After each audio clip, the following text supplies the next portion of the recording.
Itu lem, kemudian kertas, kemudian kosmetik, ada juga jeli. Di situ juga ada kandungan TNT atau bahan peledak seperti di Amerika dan Jepang itu dijadikan pengganti misi uang, makanya harganya sangat mahal. Kemudian yang untuk konsumsi itu bisa jadi beras seperti yang Bapak Haryono sampaikan tadi, Shirataki, dan itu berasnya itu 1 kilo itu 500.000 per kilo beras porang. Kalau untuk mie Shiratakinya itu 1 kilo 1.080.000 itu mie Shirataki yang dihasilkan dari porang. Nah, kemudian saya sampaikan juga Pak, untuk porang ini sebetulnya tanaman sepele, sangat-sangat sepele, cuma jangan disepelekan Pak, karena kalau kita sepelekan satu tanaman itu mungkin hasilnya pun akan tidak maksimal, asal-asal Pak. Jadi saya akan menerangkan tentang penanaman porang ini. Jadi untuk porang di bulan 8 itu wajib olah lahan Pak, wajib, karena ini tanaman musiman, tidak asal tanam Pak, walaupun tanaman sepele. Bulan 8 itu wajib olah lahan. Pertama itu dibajak dulu Pak. Setelah dibajak kita jemur dulu 1 atau 2 minggu supaya bakteri-bakteri negatif mati. Setelah pembajak itu 1 atau 2 minggu, kemudian kita persiapkan pupuk kompos Pak. Untuk pupuk kompos sendiri itu kita diambil bisa dari kotoran kambing atau kotoran sapi. Untuk kapasitas per hektar itu untuk sapi 150 ton Pak. Sebagai pupuk dasarnya 100 ton untuk awal. Kemudian yang 50 ton untuk stok pemupukan kedua. Nah, setelah pembajakan kita jemur 2 minggu, itu baru kita tabur pupuk kohe yang berasal dari sapi itu atau dari kambing, monggo. Setelah itu baru kita lakukan pembajakan lagi Pak, rotari, supaya tanah dengan kompos itu tercampur. Setelah kita bajak lagi, kemudian kita jemur lagi Pak 1 minggu. Nah, supaya bakteri juga ini ikut mati Pak di dalam ini kohe itu. Usahakan kohe itu yang sudah lama atau sudah fermentasi, jangan kohe baru Pak, karena nanti bisa menimbulkan jamur. Kemudian setelah pembajakan kedua kita lakukan pupuk dolomit untuk 1 hektar 6 ton, minimal 6 ton untuk 1 hektar. Ya. Itu tuh kapur dolomitnya, monggo kapur. Kalau kita pakai yang Petrocas dari Gresik itu yang paling bagus menurut saya, karena kandungannya jelas Pak. Ada yang kapur dolomit itu tanpa merek itu banyak Pak, harga 20.000, 15.000. Jangan Pak, kita jangan tergiur-giur murah, pupuk yang murah, kita pakai yang berkualitas, karena tujuan kita untuk mencari hasil, bukan mencari pekerjaan Pak. Kita cari hasil, jadi harus kita optimalkan semuanya, baik itu pengolahan lahan atau pemeliharaannya. Nah, kemudian setelah kita baca lagi Pak, tabur pupuk dolomit plus pupuk hayati pengendali patogen lama. Itu untuk pupuk hayatinya 20 kilo per hektar. Mau dikasih 30 kilo monggo, tapi jangan kurang dari 20 kilo.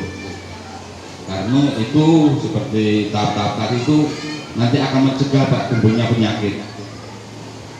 Karena kemarin banyak laporan tuh timbul jamur, kemudian bercak daun. Nah, setelah saya tanya, itu dari awal tuh problemnya seperti apa, pengolahan seperti apa. Jadi rata-rata itu tidak maksimal pengolahan lahannya. Setelah sampai tengah perjalanan itu banyak timbul penyakit, yang itu disebabkan itu bisa dari tanahnya, kemudian dari kohenya yang tidak maksimal. Nah, itu akan menimbulkan banyak penyakit.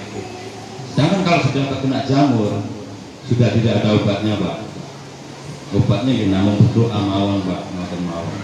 Karena sampai saat ini itu dari dinas sendiri pun belum bisa menemukan obat jamur kalau sudah menyerang di pohon porang. Jadi wajib kita antisipasi seperti itu. Kita hanya bisa mencegah. Kemudian setelah pemupukan tadi kapur, baru kita lakukan penggulutan Pak, bajak lagi supaya dolomit dan pupuk hayati kemudian pohon itu bercampur. Jadi wajib bajak 3 kali karena tujuan kita satu untuk menggembulkan tanah, kemudian pupuk itu bisa bercampur sebagai pupuk dasar. Nah, setelah gulutan ini jadi Pak, kemudian kita lakukan penyemprotan biji gulma Pak, pembekuh. Karena nanti tanah kita ini subur, kalau kita nggak antisipasi dari awal, ini gulma akan tumbuh luar biasa, sangat-sangat luar biasa. Itu sebagai pembuktian bahwa tanah kita itu sangat-sangat subur.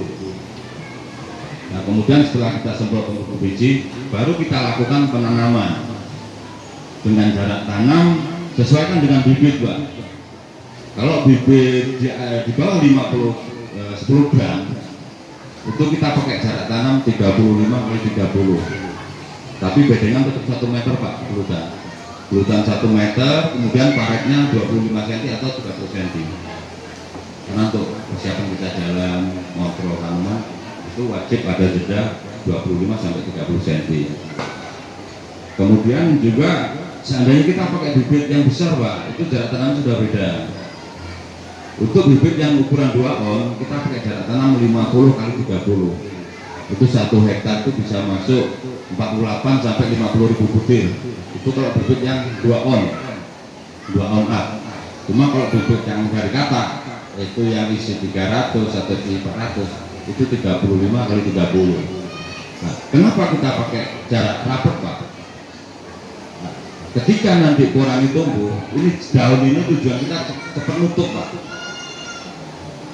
supaya nanti itu menjaga kelembaban tanah, mengurangi penguapan tanah. Kemudian ketika nanti ada angin atau hujan lebat itu saking mengait Pak, dia tidak roboh. Itu tujuan jarak tanam rapat. Karena saya banyak lihat di lapangan itu banyak jarak tanam 1 meter kali 50. Nah itu tidak bagus Pak. Ketika nanti panas kencang atau banyak angin, dekrok. Itu banyak saya temui di lapangan seperti itu Pak, karena dia tidak membedakan dengan jarak tanam. Setelah kita lakukan penanaman tadi Pak, kembali lagi, nah, kita tunggu Pak. Setelah semprot 1 minggu baru kita lakukan penanaman. Kita tunggu 1,5 atau 2 bulan, karena memang porang itu tumbuhnya lama. 1,5 sampai 2 bulan baru muncul dari permukaan tanah. Setelah muncul dari permukaan tanah itu, baru kita lakukan pemupukan kedua Pak. Jadi pemupuknya itu full Pak. Ini gulutan 1 meter contoh ini kita lakukan serata. Jangan per pohon. Sekali lagi Pak, jangan per pohon. Kita ratakan Pak. Ya, menutup tanah Pak, rata. Karena akar dari porang ini sangat luar biasa Pak, dan dia itu tidak satu arah. Akar ke segala penjuru itu akarnya ada semua Pak.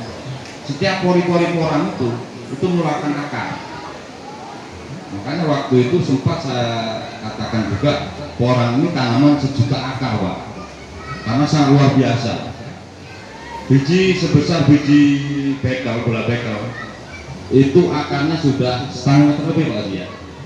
Itu 50 cm lebih Pak, dan itu sangat banyak sekali. Setiap pori-pori keluar akar. Makanya saya sarankan untuk pemupukan itu kita ratakan, jangan per pohon, karena akarnya sangat luar biasa, akar serabut semua Pak. Nah, kemudian setelah kita pupuk kedua, ini kita siapkan jerami padi Pak, karena daya tahan pembekuh biji tadi Pak itu cukup 2 bulan Pak.